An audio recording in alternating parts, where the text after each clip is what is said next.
if you create a company where all you do are urgent and important things, then you have a highly reactive culture. And what will then happen is that, I mean, humans don't survive very well in highly reactive cultures anyway, not at long periods of time. And so you then have this kind of very anxious kind of approach to things. And then, of course, the more important things that are not urgent just keep piling up, and you just push them further and further down your to-do list. That's not good for the company either, because the things that are important, not urgent, when it breaks, it then becomes urgent and important, and all you then do is just reinforce that flywheel of reactivity.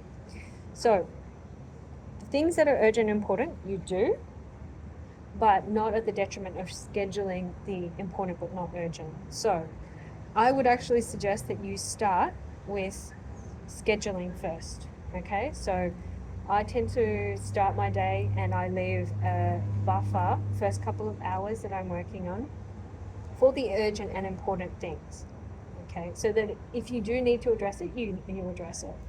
But you also schedule the important and not urgent stuff. So that if I know that something is an Eisenhower 2 for me, that's what I have inside my calendar, Eisenhower 2, I've blocked that time off already. And I need to do that because obviously, I know that there's certain times that I can't work, but these things need to get done. So some of these here that you've got listed, for example, some are both urgent and important, right? So the SWOT is both urgent and important, okay? So you would try to get that done first. And you can feel it inside yourself, right?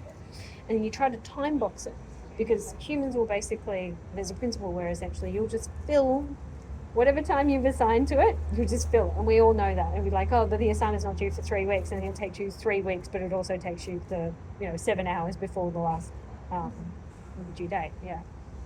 And then for everything that is important but not urgent, you just schedule it. So you've got 2 weeks left with us. How do you actually schedule those important things inside it? Because there's only a certain amount of time that you've also got with us, right? But you still have to do the filming, etc. You still have to do the editing and all the other things that are urgent. Now, that's the other thing. There are going to be certain things that are urgent, but they're not that important. It's hard when you are just starting out to actually delegate to someone else. So one of the skills that you need to learn as well is how to delegate up. Come back to your manager and say, I've only got 2 weeks with you. There's a lot of work here. Obviously, you don't leave this to the last day in order to have this conversation, but you do it early. And then can you help me reorganize my priorities so that I make sure what is important to the company is not missed? Okay, right? Yeah. Okay. But I think I can do all this thing in 2 weeks. That's great. Excellent. Okay, so that's the other thing that you need to go. Okay, I need do your I want help to push? for the pastel. I need your help That's for fine. the SWOT. That's But okay. I can do all Okay. these things in 2 weeks. And it's good because when you say, hey, I need your help for this, then I'm going to, it is important to me, but it's not urgent. So I'm going to schedule time with you, right?